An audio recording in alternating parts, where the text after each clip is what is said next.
नमस्कार, आप देख रहे हैं सी न्यूज़ भारत और मैं हूं आपके साथ आकांक्षा यादव। वक्त हो चुका है न्यूज़ बुलेटिन का और आज इस न्यूज़ बुलेटिन में हम जानेंगे कि आगरा में किस पर दर्ज हुआ मुकदमा, औरैया में किस पर टूटा आफत का पहाड़ और बलिया में किस प्रत्याशी को मिल रहा है जनता का समर्थन।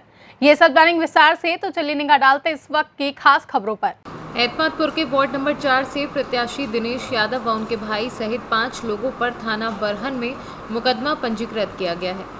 चुनाव के बाद वोटरों के यहां समरसेबल लगाने को लेकर रावलखाड़ा में माल बरामद हुआ था, लेकिन पीसी के दौरान दिनेश यादव ने कहा कि मुकदमा झूठा है और बेबुनियाद है। उसकी उच्च अधिकारियों से जांच कराई जाएगी। हुआ है ये जो 10 समर पकड़ी गई है रावलखेड़ा में, पुलिस ने ये मुकदमा दर्ज किया है। इसमें 5 अभियुक्तों के नाम है। क्या मामला है ये रावलखेड़ा में जो समरसेबल का जो प्रकरण है, इसमें मेरा मेरे भाई का भी नाम इसमें आया है एफआईआर में। इस प्रकरण से मेरा और मेरे भाई का कोई लेना देना नहीं है। किसकी समरसेबल है, किसके यहाँ रखी गई हैं, इन बातों से हमारा कोई संबंध नहीं है। जिसके यहाँ समरसेबल पकड़ी गई हैं उस व्यक्ति को मैं तो जानता तक नहीं हूं कि वो कहाँ के निवासी है, न उस स्थान को भी मैं जानता कि वो स्थान कहाँ है। मैंने तो कल जो है ये बात सुनी कि तुम्हारे खिलाफ और तुम्हारे भाई के खिलाफ इस बात की एफआईआर दर्ज की गई है कि आप दोनों भाई कल समरसेबल बांट रहे थे, इसलिए कि वोट का कोई मामला है। मैं ये पूछना चाहता हूं कि मतदान समाप्त होने के बाद मैं अपने घर पर हूं। पिछले 3 दिन से लगातार मैं अपने घर पर हूं, क्योंकि थोड़ा स्वास्थ्य भी मेरा खराब है और मेरे आवास पर सीसीटीवी कैमरे लगे हुए हैं। सीसीटीवी कैमरे की फुटेज है मेरे पास।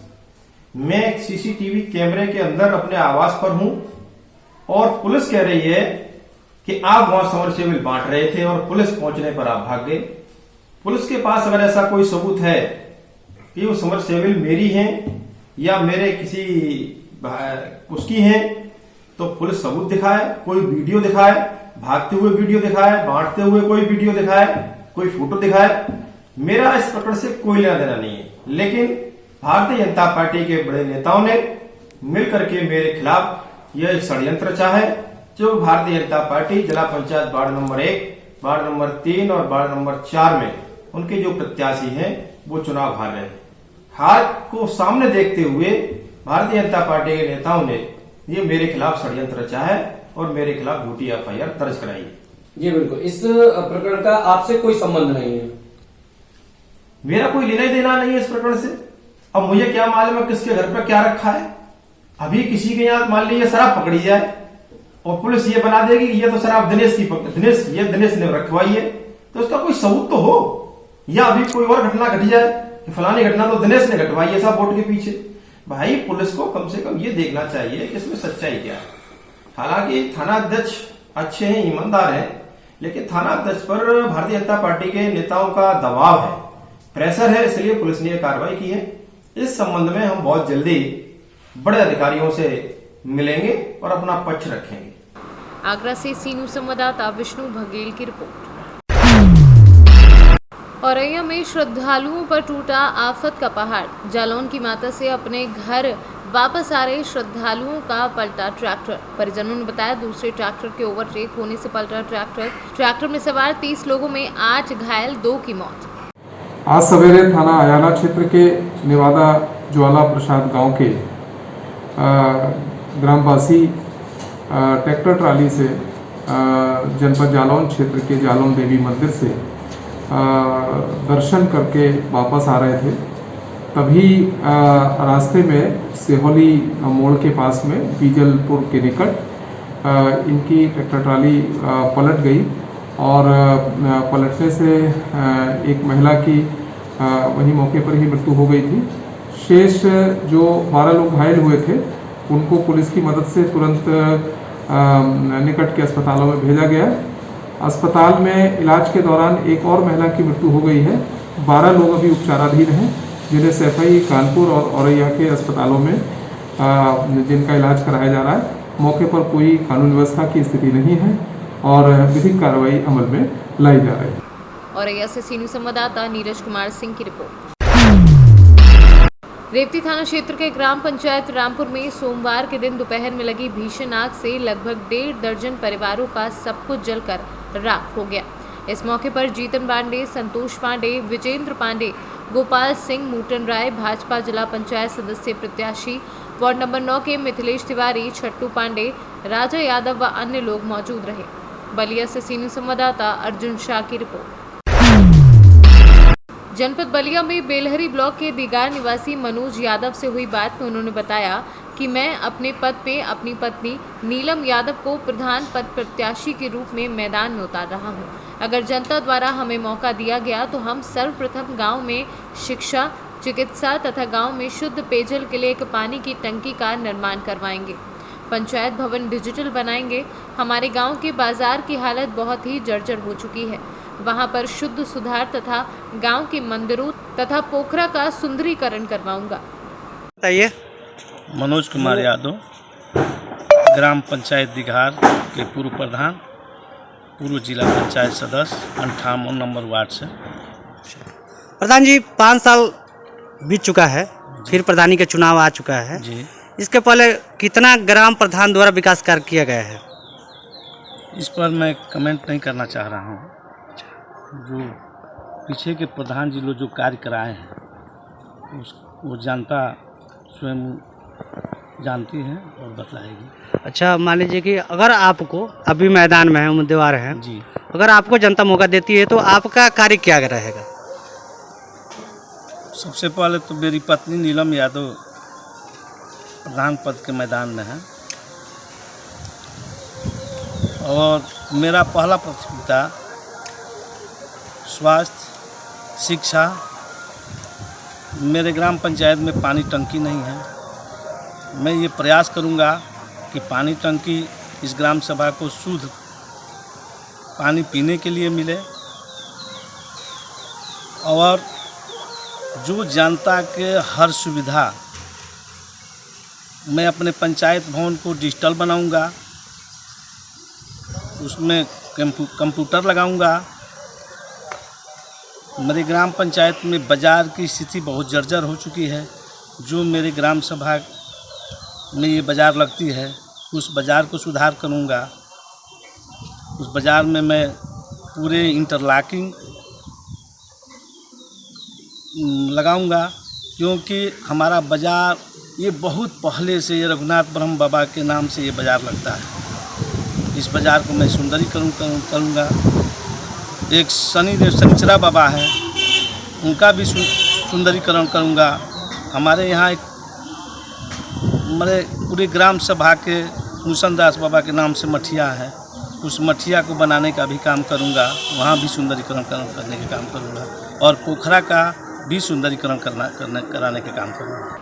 बलिया से सीनियर संवाददाता आनंद दुबे की रिपोर्ट।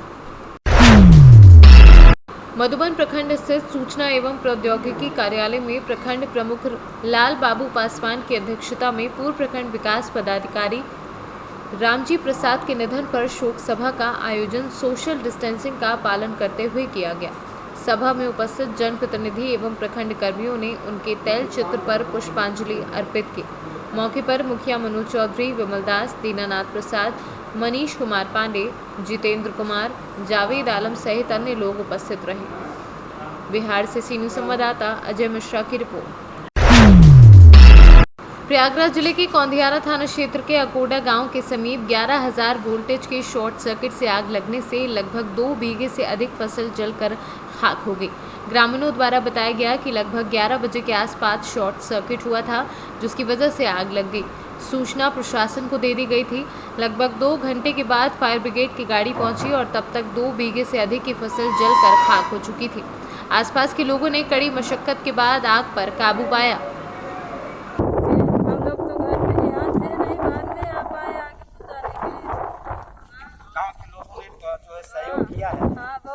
ये बिजली विभाग की लापरवाही है जी। तो इसकी शिकायत आपने कभी उच्च अधिकारियों से अपने गांव के सम्रांत व्यक्तियों के साथ बात तो नहीं? लगातार आपके यहाँ 3 साल से बताया जा रहा है कि बताया जा रहा है। मेरे यहाँ अभी हमारे उसमें मैं अभी नई किसानी की हूँ इस साल, तो ये बटाई पर आप खेती है। हाँ। तो ऐसी स्थिति में आपका जो फसल भी जल गई, अब इस स्थिति में क्या करेंगे? क्या करेंगे? आपका नाम जानना चाहेंगे? हमारा तो ऐसी स्थिति में आप देख सकते हैं हमारे साथ कई लोग मौजूद हैं। आपको ले चलते हैं हमारे बीच में इस गांव के एक सम्रांत व्यक्ति हैं समर बहादुर जी। उनके द्वारा लोगों को सहयोग हमेशा मिलता रहा है। समर जी, आज आपके गांव में आग लगी है, जैसा कि आपको जानकारी ये मिली है कि कुछ आप लोगों ने सहयोग दिया है। ये बटाई पर खेत लेकर के अपनी किसानी करते हैं और आज इस स्थिति में क्या कैसे उनका गुजर बसर होगा, इसके बारे में जानकारी चाहिए। जयराम यादव की लगभग 1 मई को शायद उसकी लड़की की शादी है। उसकी परिस्थिति बहुत ख़राब है। उसकी परिस्थिति को देखते हुए हम लोग क्या कहते हैं उसका सहयोग पूरा करने के लिए किए हैं। मैं 1 कुंटल गेहूँ अपने तरफ से उसको सहयोग में दे रहा हूँ और जो हो सकेगा वो करूँगा उसकी शादी में। और डॉक्टर नंदलाल कुशवाहा द्वारा भी 1 कुंटल गेहूँ दिया गया। तो इस तरीके की जो आग की लगातार लपटें आपके गांव में हो रही हैं, 3 साल से लगातार बताया जा रहा है कि शॉर्ट सर्किट हो रही है, तो इन सब चीज़ों को पहले अमल नहीं बार बार बताया गया है। सारी कमजोरी और लापरवाही बिजली विभाग के कर्मचारियों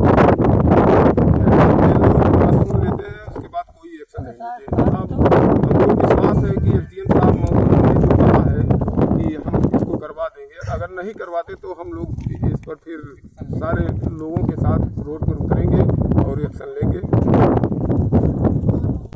आग लगी ये लगभग 3 साल से ये रवैया चल रही है, जिससे किसानों को बहुत बड़ी परेशानी होती है और क्या कहते हैं इसका खामियाजा किसानों को भुगतना पड़ता है। आपकी जानकारी ये है कि एसडीएम साहब से आपकी बात हुई, एसडीएम साहब ने क्या कहा? अब पिछले दिनों में भी आपको देखा गया कि आपने इस ग्राम सभा के लिए बहुत सहयोग किया है और आए दिन आप इन सब समस्याओं से जूझते रहते हैं। तो इसके बारे में एसडीएम साहब से अवगत कराए, तो एसडीएम साहब ने क्या? एसडीएम साहब से मैं अवगत कराया। एसडीएम साहब आश्वासन दिए कि मैं कह दे रहा हूँ जेई साहब से, और जेई अगर नहीं करते तो मुझसे आप तुरंत बताइएगा, मैं इसको पूरा नया तार को करवा दूंगा।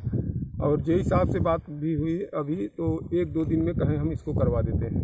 तो ये आपको लगता है कि शासन प्रशासन इस पर अमल करेगी कि जैसे ही ये घटना 1-2 दिन पुरानी हो जाएगी फिर उसी तरीके के? नहीं, अब इस बार अगर शासन प्रशासन इसमें मदद नहीं करेगी तो हम लोग सड़क पर उतरेंगे और इसके खिलाफ वो करेंगे कार्रवाई। ग्राम सभा अपोढ़ा आपका है, यहाँ आए दिन ये जो यहाँ जहाँ अभी आग लगी, ये जगह ऐसी रही है कि लगातार 3 साल में लगातार ऐसी घटनाएं सामने आ रही है। जर्जर तार क्यों ऐसा रखा गया? आप लोगों ने कभी इस बात को शासन प्रशासन या बिजली विभाग के अधिकारियों से की?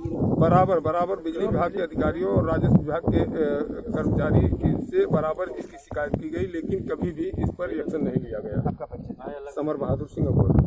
हमारे बीच में मौजूद हैं यहाँ के जो किसान का जो नुकसान हुआ है वो हमारे बीच में मौजूद है। इनका नाम परिचय जानना चाहेंगे और पूछना जानकारी चाहेंगे कि कितना आपका नुकसान है। बताइए दादाजी, आपका कितना नुकसान हुआ है? आपके चेहरे से लग रहा है कि आप पूरा मशक्कत करके इस आग पर काबू पाए हैं। सहयोग आपके जितने भी ग्राम सभा के लोग हैं वो आपका सहयोगी हैं। फायर ब्रिगेड की गाड़ी कब आई? 1 घंटे के बाद 3:30 बजे आई है। तो कितना नुकसान हुआ है आपका? 2.5 बीघा हुआ है। तो आप अपने हाथ से अपनी खेती करते थे या किसी? नहीं, पटाई। जो किसान था उसके घर जानकारी है कि शादी का समारोह भी है उसमें। हाँ, शादी पड़ी, हमारे यहाँ भी शादी पड़ी। ऐसी स्थिति में क्या आप अधिकारियों से बातचीत की कि मेरा अनाज जो है वो पूरी तरीके से खत्म हो गया, तो इसके लिए क्या आश्वासन मिला? एसडीएम करछना जो है तो कुछ आश्वासन नहीं मिला है। आपका परिचय जानना है? हमारा परिचय मानिक चंद के। प्रयागराज से सी न्यूज़ संवाददाता मंगला प्रसाद पटेल की रिपोर्ट। फिलहाल के लिए न्यूज़ बुलेटिन में बस इतना ही। देश और दुनिया की तमाम बड़ी खबरों के लिए देखते रहे सी न्यूज़ भारत।